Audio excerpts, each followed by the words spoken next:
The only thing better than grinding all night for your side hustle is your roommate picking you up with Mickey D's breakfast. The perfect pickup deal. There's a deal for every morning at McDonald's. Right now, taste breakfast perfection when you get a warm and savory sausage McMuffin with egg for just $2.50. Price and participation may vary. Cannot be combined with combo meal.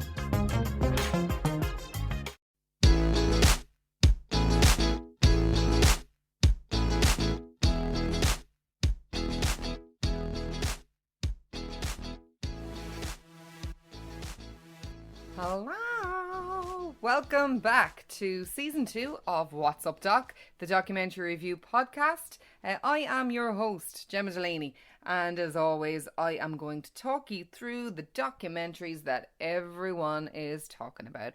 If you'd like to join in the conversation or are just a fan of sarcastic memes, you can find us on Instagram, Facebook and Twitter at What's Up Doc Podcast. Give us a follow, give us a like, give us a share, give us a review. Pretty, please.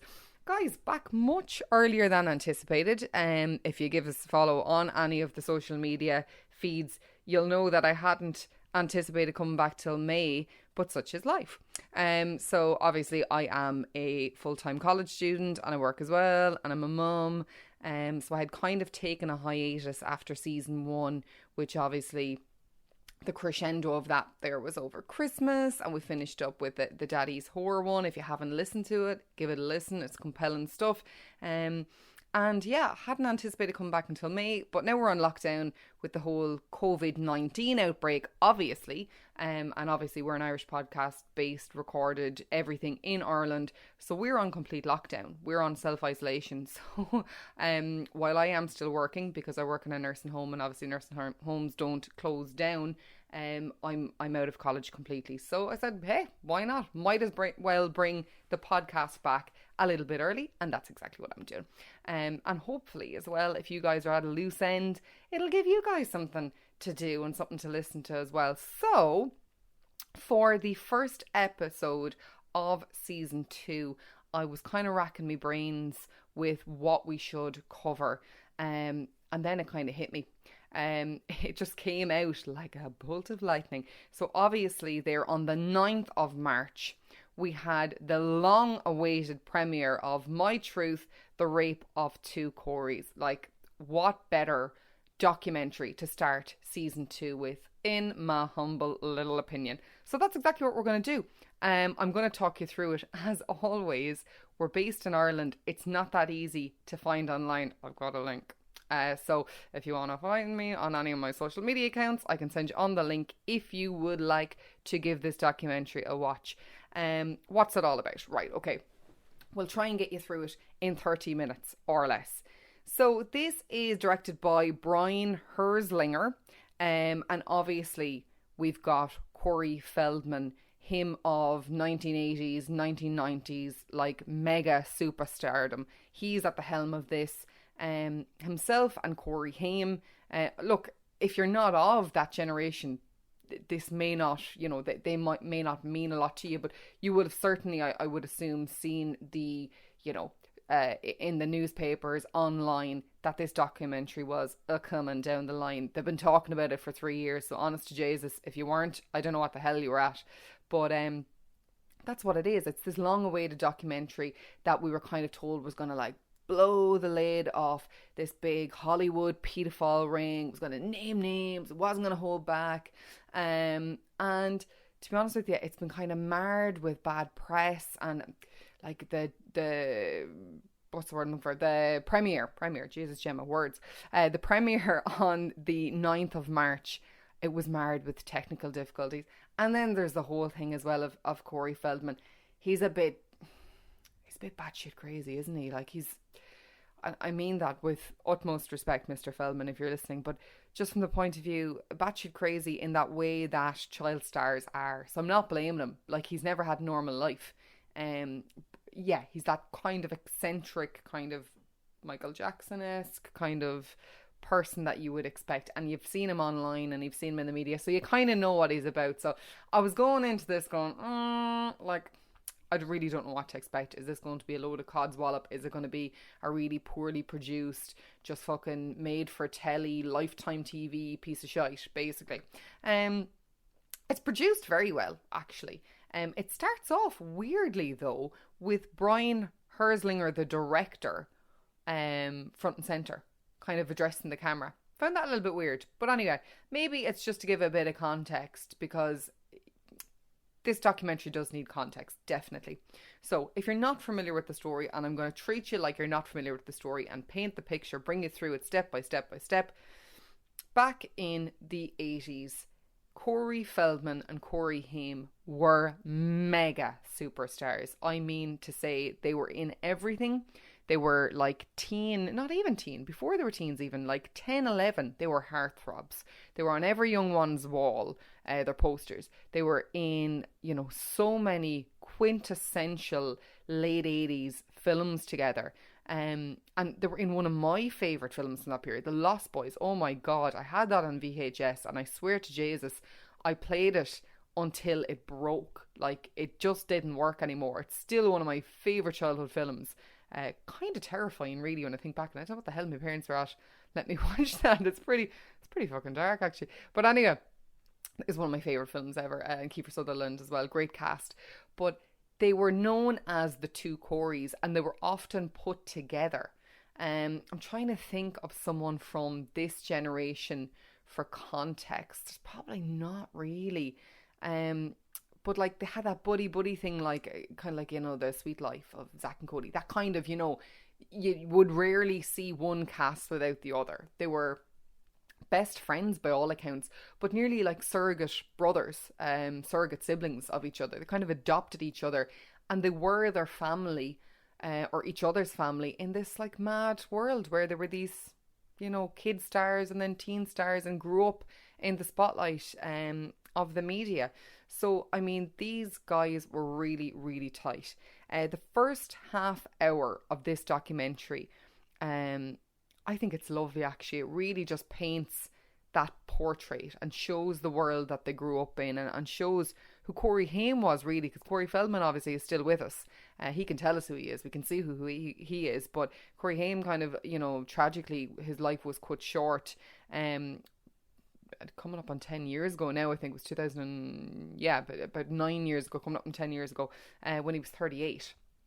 So, I kind of, it paints the picture of the type of person he was, and their relationship.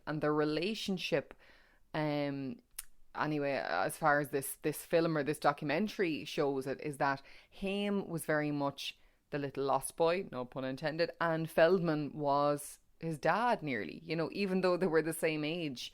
A little bit more sensible, a little bit more mature, and kind of took Haim under his wing, whereas Haim was a little bit more, you know, out there, a little bit more madcap, and needed a bit of mammying or daddying or whatever you want to call it. And so that's what the first half hour is about, really. It's kind of painting that picture of who Corey Haim was. And then I suppose it's doing that to set the context, as I said, so that it's not just going, child rape, child sex abuse. Like, it's setting that, like, this is the world in which they were living, so that when it gets to the nitty gritty stuff, you can understand how it might have happened. And it does get to the nitty gritty stuff. Interestingly, though, I found, I suppose if you're not into script writing and that kind of, you know, story arcs and all that jazz, you might not find it this interesting. But the reveal happens in the second act of this documentary.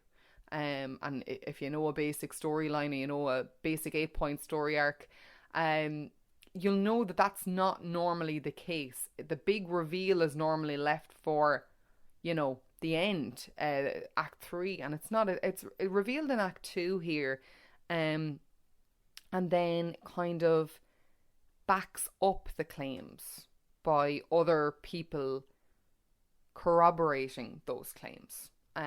So look, the claims, keep calling them claims. You know what the claims are. If you've read any of the you know, kind of stuff online about it or whatever, the massive claim was that Corey Haim, Corey Feldman were abused. There was a paedophile ring.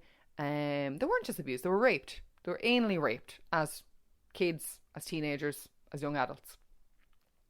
And this documentary, like I said, had been cited as this was going to name names, and it does. It names names that we might not be familiar with. So there's a former manager in there, Marty Wise, Alfie Hoffman, who just that name meant nothing to me. I had to look it up, but again, we're based in Ireland. I garner that in America he was a pretty big deal and he was well known of, and he kind of had this, how would you describe it, like a Soho-esque kind of kids club that he had, like, you know, pre-pubescent and teenagers and teenagers attend, and there was sleepovers and there was drinking and there was drugs, and there was a lot of teenagers blacking out and waking up the next morning not remember what had happened, you know, instantly very suspicious stuff. But the kind of shite that they got away with, I suppose, you know, of that time, and this documentary is very much of its time. Another name there as well is their former assistant, John Grisham, not to be mistaken with the author John Grisham. This guy is, and then there's also this guy Dominic Braskia, who was an actor, well, a bit, I don't know what he was. He was kind of like this bit part actor, you know, sometime PA and, you know, buddy of the two Coreys. And these are named as being the abusers. And then there's this kind of part in the documentary where Brian Herzlinger, the director, is basically trying to beat it out of Corey Feldman. Go, right, these are all, you know, you're naming all these people who abuse. Who raped Corey Haim? Say the words. I want to hear it, like. And he says Charlie Sheen. A lot of people were disappointed with this revelation because they didn't feel like it was a revelation. I actually think that's really fucking unfair. Like, I don't know about you, but I was like, what? Now, there had been rumours. That Charlie Sheen was the person in question. And back, what year are we in, 2020? Like 3 years ago, in 2017, there was an article in the National Enquirer accusing Charlie Sheen, or I can't talk, what's wrong with me today? Charlie Sheen, Jesus, Gemma, it's COVID-19, lads. But accusing him that he was the guy. Like, you can't help shit getting leaked to the media. I think it's hugely unfair to go, this documentary offers no new information. Like, documentaries, okay, obviously they are there to entertain you. They're not there solely to entertain you. This is talking about fucking child abuse. This is talking about the rape of 2 minors. I kind of couldn't get over how, you know, nonchalant people were in the media going, this documentary offers no new information. It's ridiculous. I want my money back. There's no revelations. And look, in fairness, he was charging for this. He was charging 20 quid a pop. And it was like been live streamed and all this jazz. And there was a screening as well. But I just thought that was a really callous reaction. Do you know what I mean? Like, I get where they're coming from. It's not something they've heard before.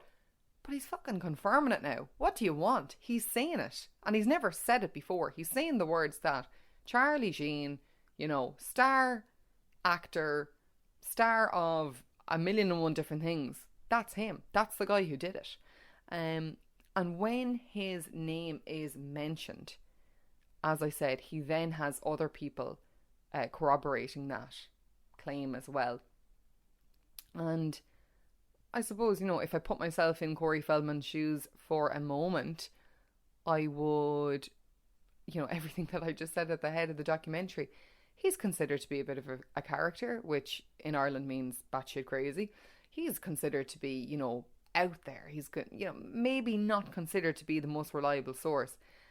And I suppose he felt he needed people going, yeah, Corey Haim told me that as well. Yeah, no, actually he told me. It's not just Corey Feldman saying this. We have heard it from the horse's mouth. So it's not just this guy going, he did. He said, he told me, he did. And you have to take his word for it.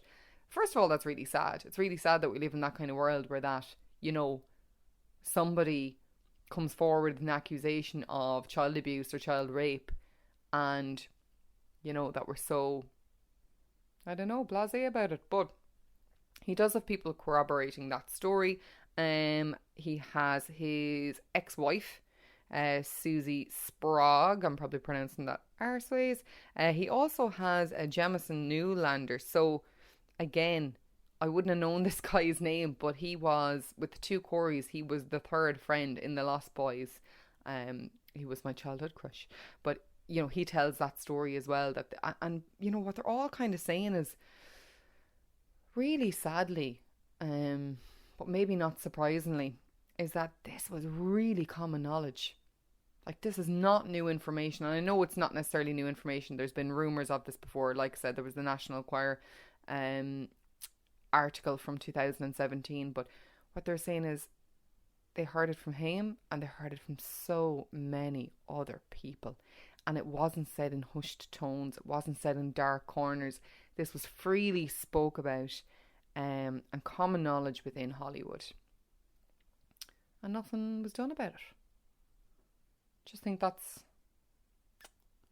Hollywood, isn't it? Me Too, Time's Up, all that jazz. It's what we've shown and what we've learned again and again and again is that if you got money and you got power, people just shut up and say nothing and let you get on with it. But yeah, there was a lot of backlash online going, you know, in the media, and that there's no new information. We've heard Charlie Sheen's name mentioned before, and I think at the time Charlie Sheen did threaten the National Enquirer with you know, basically he was going to bring him to court, but I'm not sure if they then backed down or if anything ever materialised out of that. Mightn't have even come to court yet. You know, court proceedings, 3 years, could be 10 years, you know, before something comes through. But yeah, he's named in this from Feldman's mouth and from, like I said, a couple of other people as well in this documentary, all confirmed that they had heard this and heard multiple times from him like it was no big deal.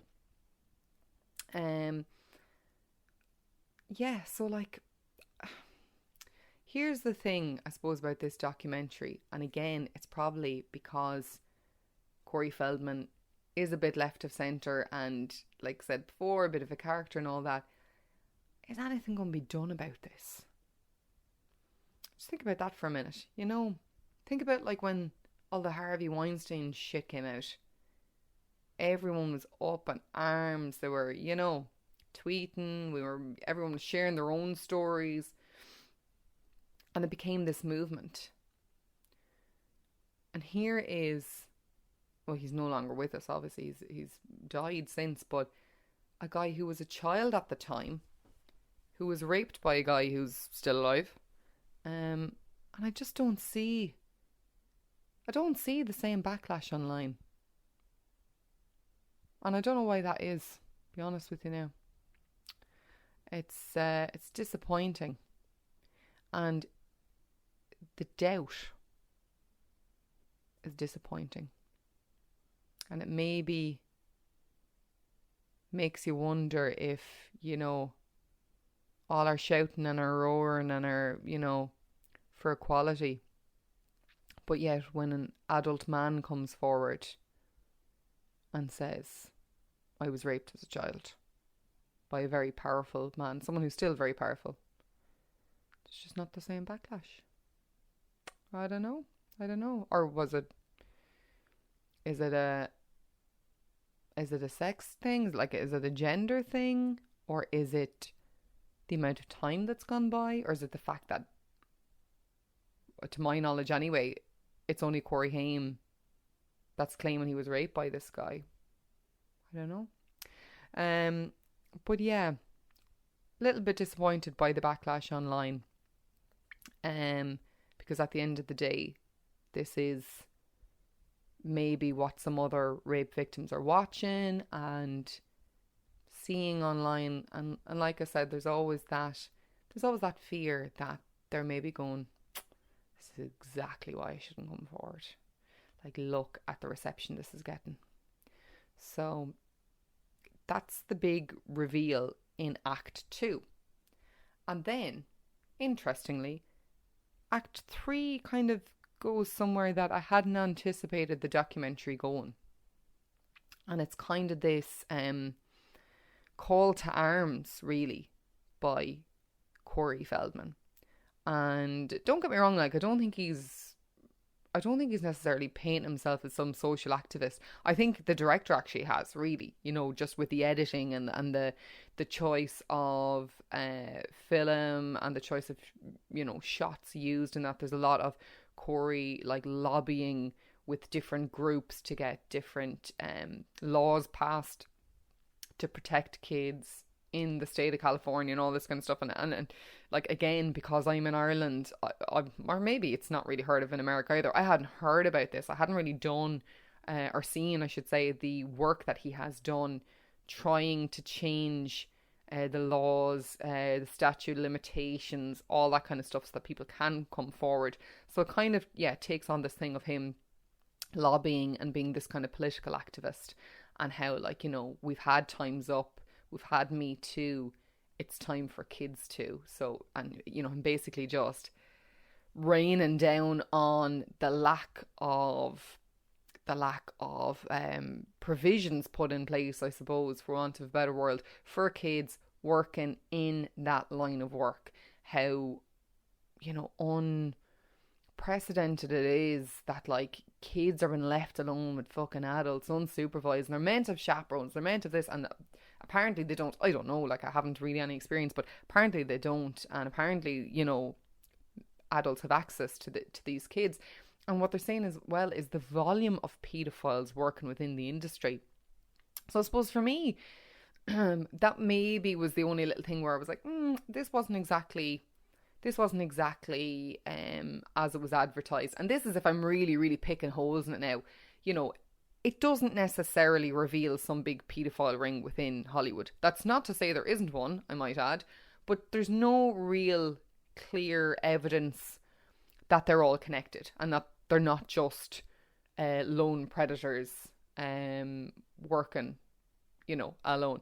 There's no real clear evidence that, you know, kids are being passed around within this ring or that they're in cahoots with each other. But there definitely does seem to be a lot of paedophiles working in the industry. But I think you'll find that wherever kids are. Look at the church, altar boys, you know, look at scouts, kids. All these industries, that's what pedophiles will do. They'll get into industries where they have a lot of access to kids.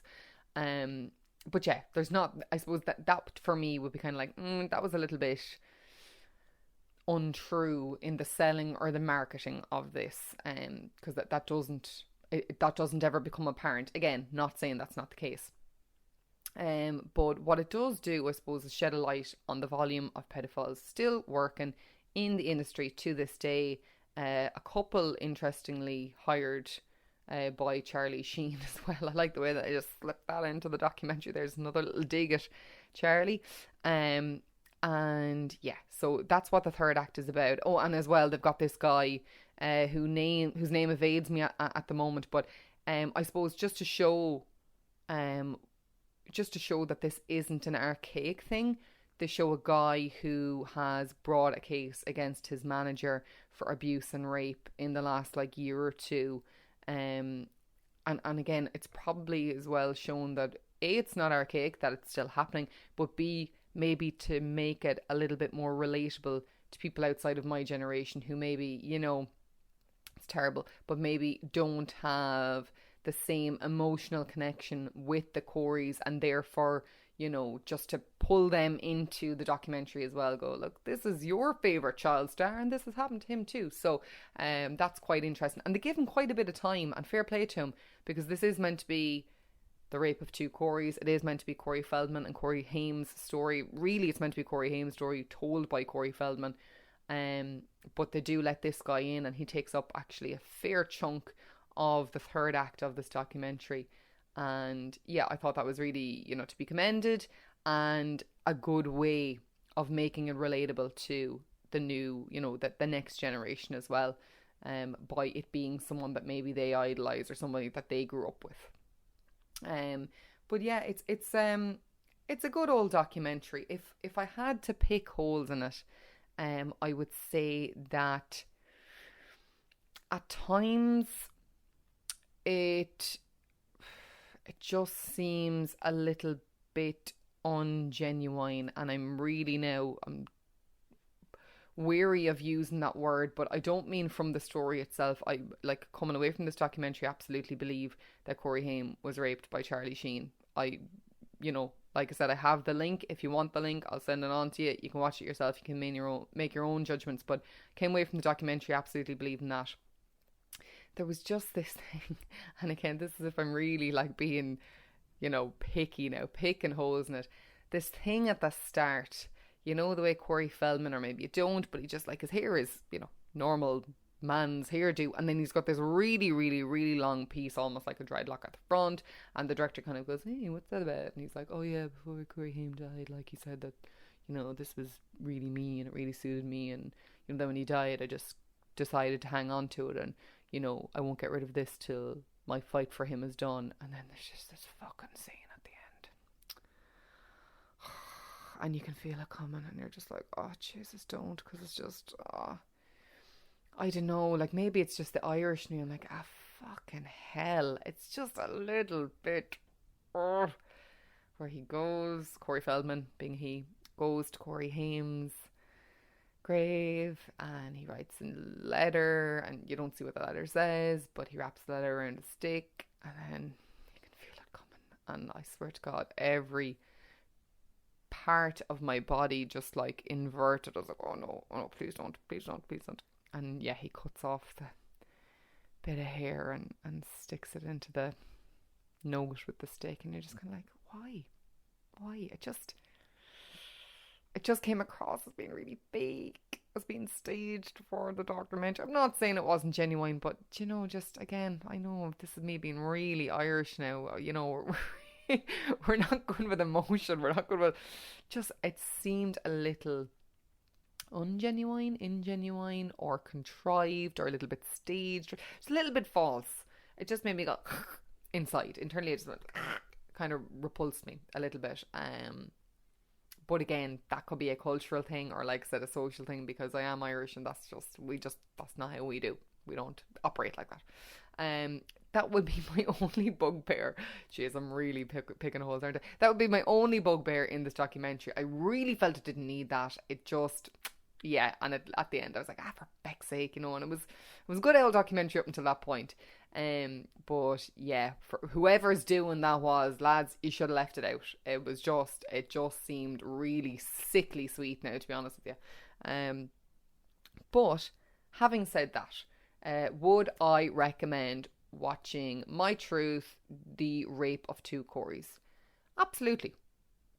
Even though there was bits where I was watching it, and, like, I was very honest from the get-go, there's bits from the start where I was watching this and going, this fella is fucking batshit crazy. There are also bits where you go, God, this guy is incredibly intelligent, articulate, and really knows his shit and really knows what he's talking about, but he just has that madness that, like I said, comes from being reared in the spotlight and maybe not having the best concept of normality or reality even.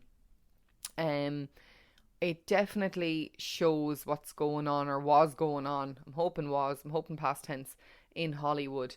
And you'd hope that, things are changing, and that child abuse and child rape victims will get justice. It's well produced, it's well put together, and in fairness, the whole time I was watching it, like, it flew by. I did not feel the time. There was never a point where I was kind of going, oh Jesus, this is dragging on, as can be the case a lot lately. I'm finding with docu-series and that, where they're, Netflix are trying to fucking drag the arse out of a story, and they'll drag it on for an episode or an episode and a half more than it needs to. So there was none of that. Like, literally, I felt like I blinked and the documentary was over, and I got a lot of information in fairness to it. There's a couple of different stories going on there at the one time. Like I said, there's Corey Haim's story, Corey Feldman telling his own story of his rape and abuse, and then also you have, like I said, the people coming in and going, yeah, we heard that too. And then that guy, like I said, whose name eludes me at the moment, but this guy who recently has also brought a case against his manager. So I'd say absolutely watch it. Always, I'm only here to guide. I'm not judging at all. And I thought it was actually really interesting, and I'm glad I watched it, and I'd probably stick it on again. It's a real easy watch, but with a lot of good information in it. So yeah, absolutely, I'd give it a thumbs up and go ahead and watch it. When you watch it, you'll see what I mean by just the bit, like, Jesus, stop. You know, just can't deal with that sickly sweet shite. And it doesn't need it. Like, the story is enough without that, you know, contrived bit at the end. But other than that, genuinely, that is me now really nitpicking with it. It is very interesting and very entertaining. And like I said, if you do want to watch it, it's not strictly available in Ireland, but as always, I have a link. So if you want to give us a message or give us a follow or give us an ad on all of our social media, like I said, we are What's Up Doc Podcast, and we're on Instagram, Twitter, Facebook, the whole shebang. Well, guys, there we are. I told you, 30 minutes or less. So we have got it in the bag. As always, I am your host, Gemma Delaney, back here now for season 2 of What's Up Doc, and we'll catch you next time, guys. Good luck, good night, God bless.